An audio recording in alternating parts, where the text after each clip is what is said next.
Hi everyone, so let's now take a look at income elasticity of demand. Really useful predictive tool for businesses in estimating demand for certain products at different stages of the economic cycle. So let's have a look. So it measures the responsiveness of demand following a change in income. Okay, so that's the crucial point to understand within this income elasticity of demand. So it's about how income affects the quantity demanded. Now we can see income elasticity of demand, so I've highlighted the calculation here. Percentage change in quantity demanded, so Queens on the top once again, divided by this time the percentage change in income. So little example, if incomes were to rise, perhaps GDP rose by 5% over a given period, so you could therefore use that figure to say that incomes have actually increased in a given country. Of course, make sure it's in real terms. Then perhaps demand for certain products may actually rise by 10%.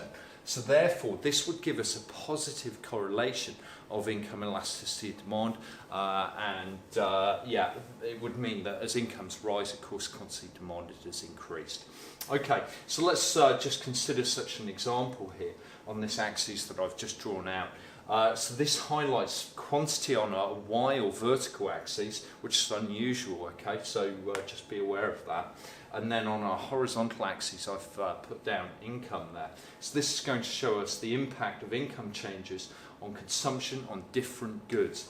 So if we consider some normal or luxury products, then what you could expect is there to be a positive relationship between the amount consumed of certain goods to go up as incomes rise. So for instance, good example there could be foreign holidays, it could be particular branded products such as Adidas and Nike and so on, okay? But within that, of course, you would also see some luxury items perhaps, okay, where actually as incomes go up a bit, the actual demand for those products may rise quite dramatically. Good examples there perhaps are things like Supreme, as well as Adidas Yeezy shoes, and Hummers and Rolls Royces, those ostentatious or Veblen goods as they're also known, that have got a real sort of showpiece element about them. Okay, right, so we've got normal good like so. Now here we can see a positive income elasticity of demand, and this tells us, of course, that if there's a positive relationship between income going up and quantity demanded going up, then we've got a normal or luxury good. Now, in contrast, we may see a slightly positive relationship.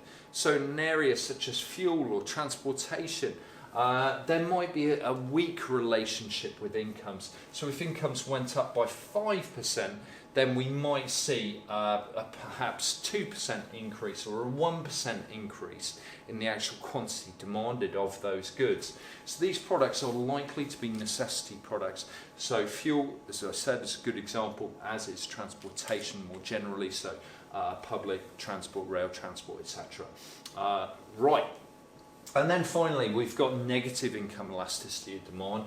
And negative income elasticity of demand shows us the exact opposite. So this is where actually, as incomes rise, the actual quantity consumed of these goods falls. This would highlight our inferior good, where we have a negative relationship between income and quantity demanded here.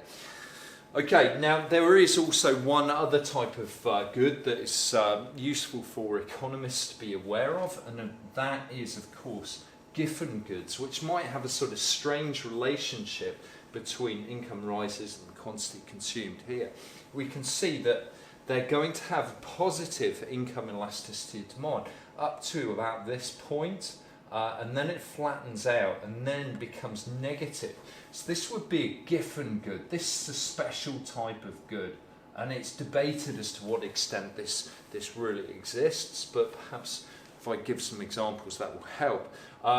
So giffen goods, at low income levels, people will consume more of them.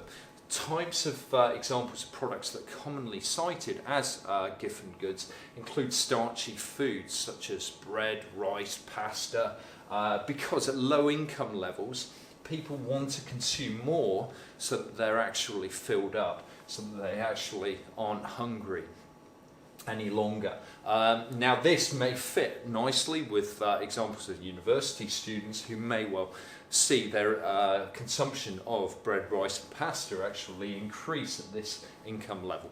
But when they leave university, they may then start, assuming that they then get themselves a job, they may then start buying other more normal and luxury substitute products such as meat products and so on. Okay, so their consumption of those starchy foods may drop as their income levels have increased in the future. Okay, so interesting example there.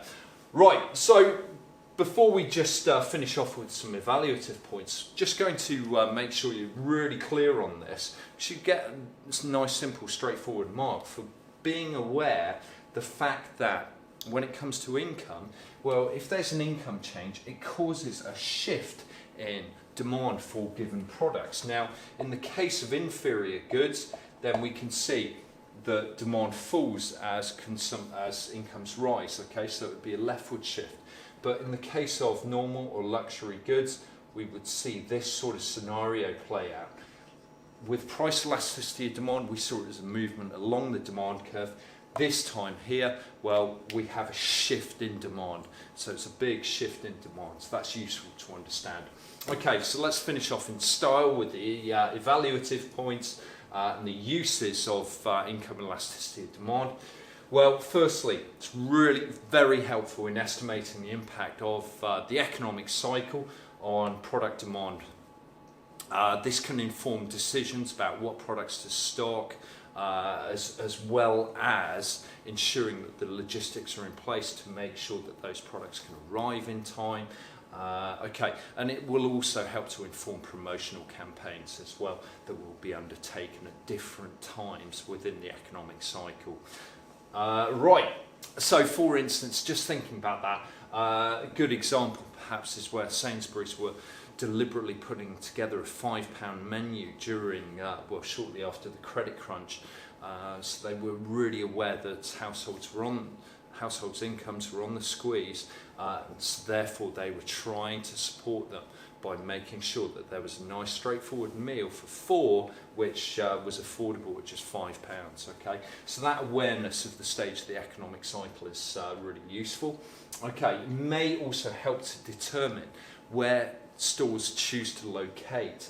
So for instance, why is Harrods based in Knightsbridge in London, but then contrast that where you might see Peacock stores or Poundland and so on. So you're likely to see vastly different choices in terms of the locations there, and they're basing that upon the relative income levels within the country. Okay, so it can also help to determine where those commercial activities should take place. Okay, all right, so some useful stuff there. Just remember, it's a shift in demand this time, okay, and we'll move on to cross elasticity of demand next time. Okay, thanks guys.